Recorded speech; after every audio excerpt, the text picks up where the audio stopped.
The thing that is going to grow your confidence the most is not more accolades or more wins or more accomplishments. It's something much deeper than that.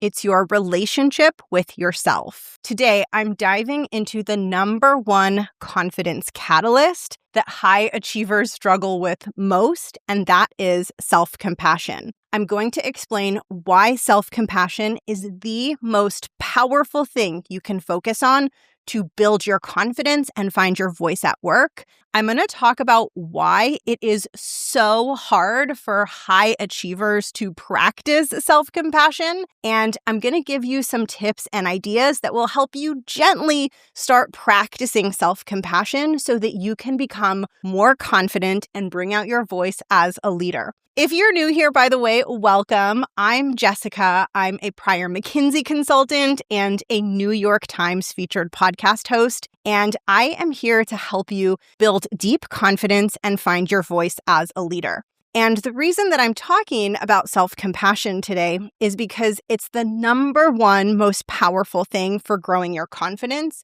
And in my client work, I have also seen that it is the number one most difficult thing for high-achieving women to incorporate and to adopt. And I experienced this too. I was someone who was very skeptical of the idea of self-compassion. It felt fluffy and impractical and unnecessary.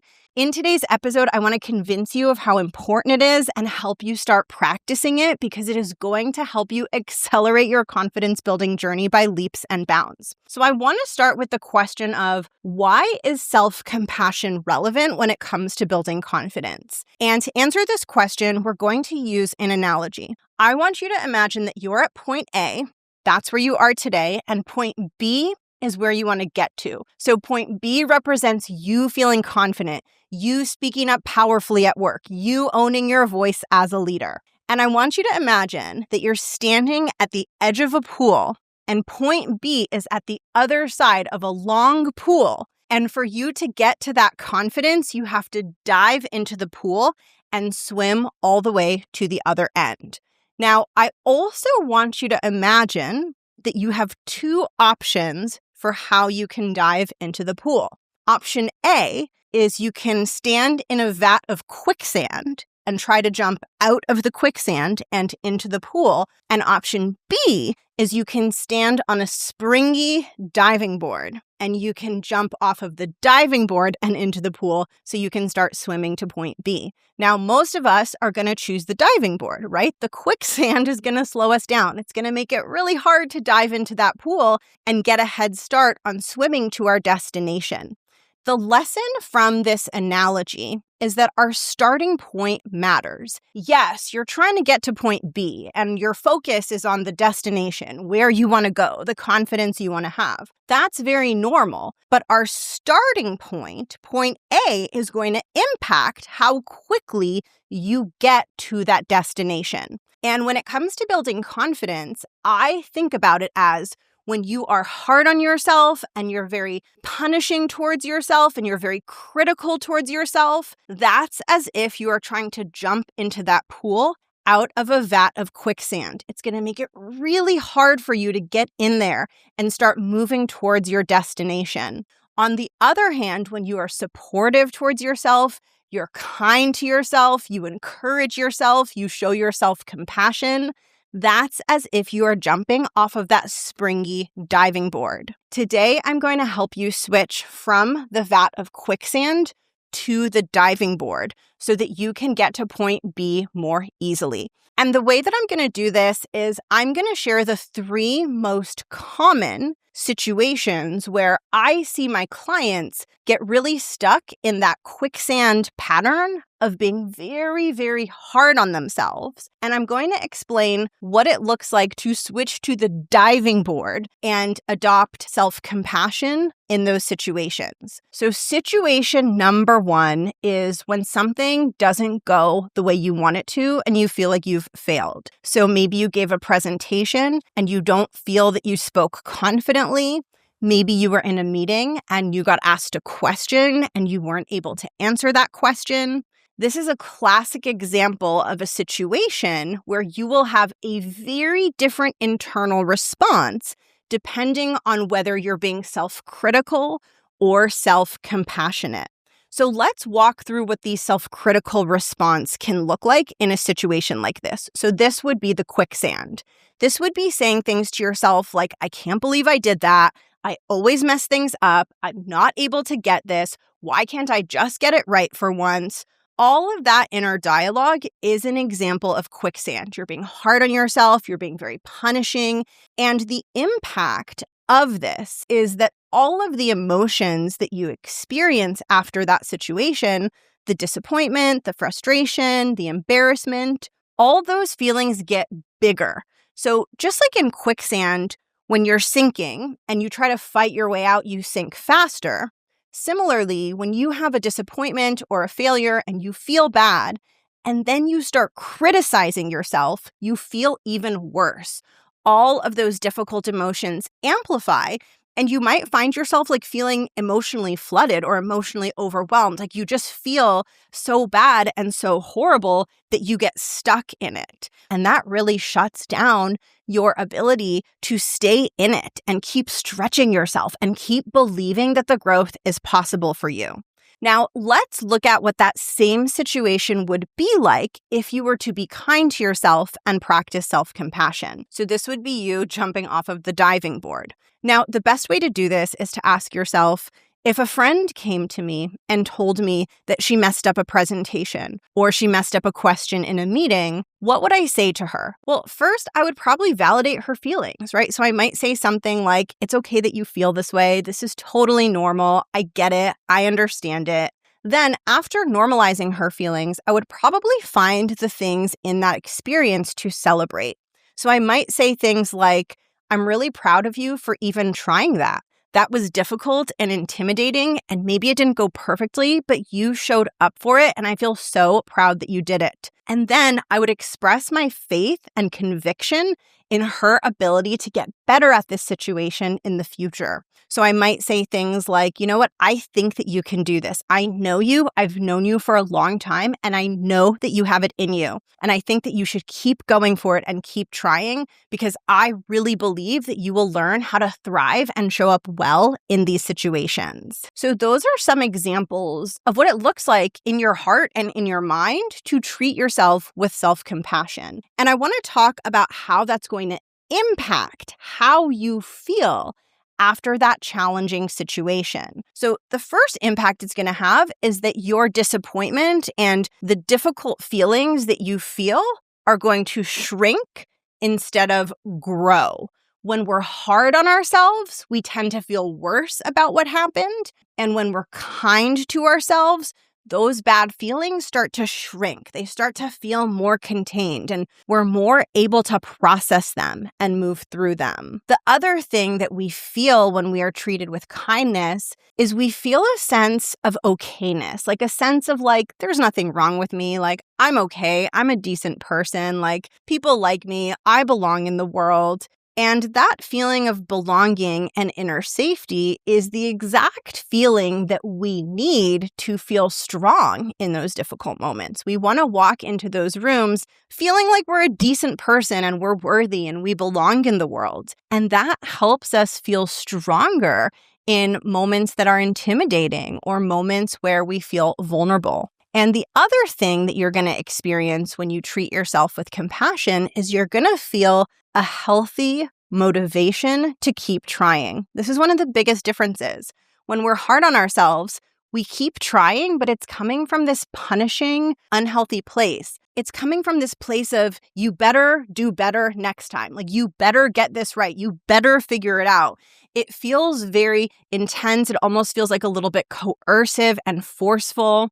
But when you're kind to yourself, the motivation to do better next time is coming from this constructive place within you.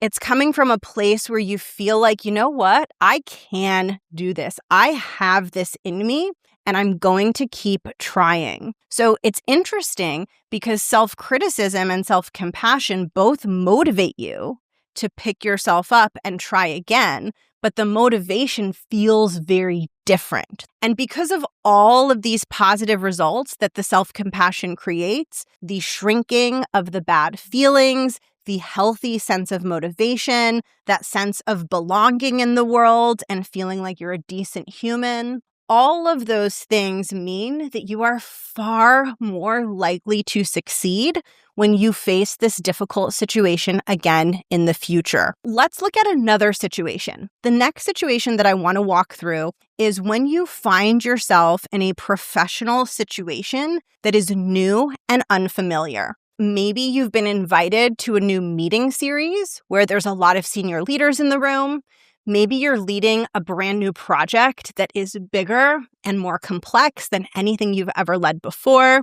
Maybe you're in a new role or stepping into a new position. These are all situations where it can feel a little bit overwhelming. So here's what it looks like when you're sinking into the quicksand and being hard on yourself. You might have thoughts like, you should know this. Why do you always struggle so much with these things? Other people would feel confident in this situation right away. Why is it taking you so long? You can never just adapt easily the way other people can. What is wrong with you? Why is this so difficult? And interestingly, the result of these thoughts and of this psychological experience is that it's going to take you longer to adapt to the situation because you're going to feel bad inside. I will never forget when I accepted my first executive role. This was back in 2019, before I became a coach, back when I was in my corporate career. I remember getting there, and in the first week of that job, they immediately put me in meetings and rooms with very high up executives. And I remember noticing my brain wanting to go to this dark, self-critical place and wanting to say things like, you don't know what they're talking about. You don't know what's going on. You're going to sound so stupid. Don't say anything. Don't embarrass yourself. Why can't you pick up on things more quickly?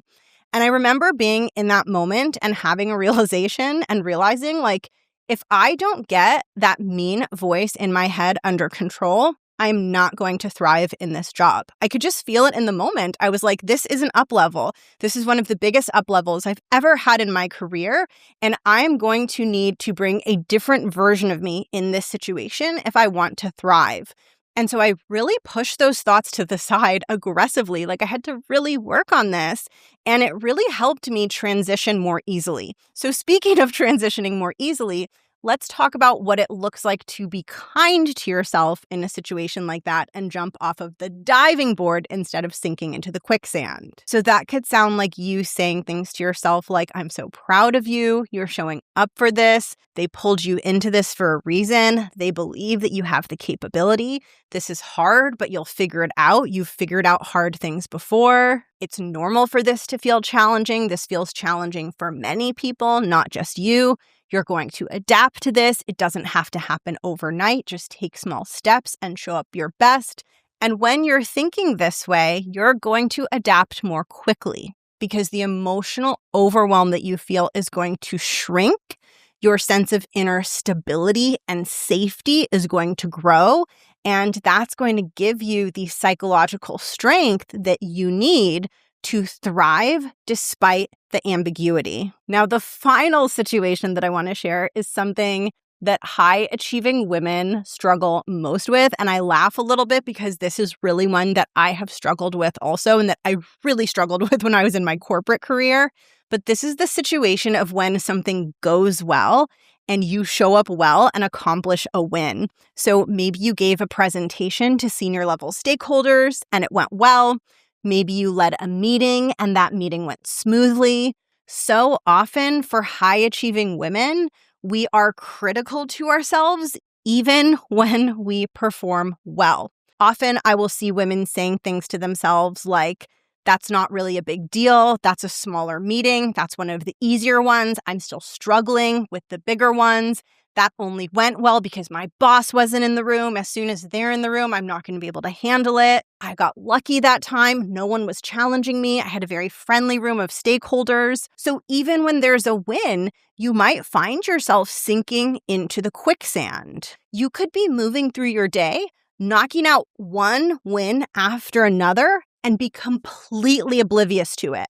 And you can get to the end of your day and feel horrible, as if you have failed all day long, when really you've been showing up well and accumulating successes. And in your mind, it really will feel like you're not showing up that well and you're not making progress when actually you are making progress. It's just that as soon as you make that progress, the self-criticism comes in and you start sinking into that quicksand and it doesn't get integrated. This is why it's so important to practice self-compassion when you do things well. I really want you to think about what you say to a super cherished beloved friend when she tells you that she had a win with something that she's been struggling with, right? She says, "Oh, I've been struggling with ABC in my personal life or my professional life, and today I did a really great job with it." You would give her so much love and so much support. You would never say, "Oh, well, you only did well because it was a little easier today." Like, no, you would never say that. You would say, "Oh my gosh, I am so proud of you."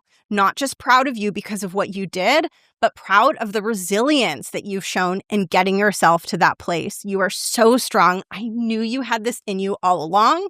Let me buy you a margarita. And that's what you want to say to yourself. And hey, maybe it's not a margarita, but it's a gesture of celebration, right? Communicating to yourself that you see that you did well. It's like saying to yourself, "I see you, you did well, and I'm going to celebrate it with you." And it's so important to do this even if your wins are small. One of the biggest things that I see keeping high-achieving women stuck is they achieve a small win and then they tell themselves, "Well, that's not the bigger thing that I'm working on. Like that meeting is easy," or like that stakeholder is not my toughest stakeholder. And so they think it's not worth celebrating. But what we don't realize is that when we're kind to ourselves and we celebrate and acknowledge our progress, it builds momentum for the bigger situations. And it makes us go into more challenging situations feeling strong and ready. Like, I want you to imagine an Olympic athlete who is warming up to go compete in the Olympics. Like, let's say they're a gymnast, and let's just say that their warm-up is easier than their main routine. So they're doing easy flips and easy gymnastics moves. Imagine if as they're doing that, their coach said, "Oh, that's such a small flip. That's such a baby move. Like, I'm not at all impressed by this warm-up." No, the coach would be like, "Great, yes, on point, keep going." They would be encouraging them because it's the encouragement that's going to help the athlete bring their best to the main event.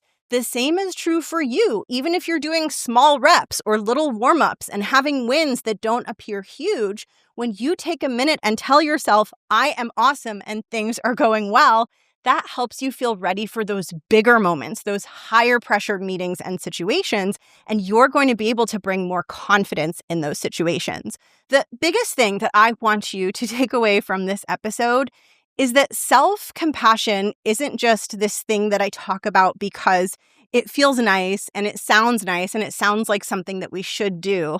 I talk about it because it's the number one most important thing that helps you build real confidence. There is nothing that grows your confidence more than having a healthy, strong, supportive relationship with yourself.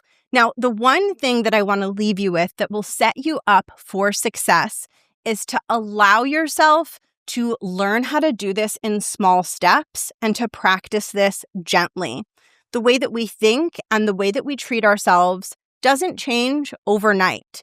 And we don't want to be hard on ourselves because we are struggling to be kind to ourselves. We want to be kind to ourselves as we are learning to be kind to ourselves. This means that if it feels a little awkward, or you do it in really small steps, or it feels a bit clunky and it feels like this is taking you a long time to figure out, that's okay. You don't criticize yourself. You celebrate every little step of progress because that's going to help you keep hacking away at it as you build this healthier, more loving relationship with yourself. I believe that this is so important for us as women because we so freely dispense love and kindness and warmth and care and affection to other people. And sometimes we are last on our list and we don't get any of that for ourselves. And as bearers of life and just as the incredible beings that women are, we deserve that so much. And my favorite thing about self-compassion is that it helps you perform better but it also improves your quality of life. When you genuinely like yourself and you're kind to yourself, you have a more positive experience, not just at work, but across your entire life.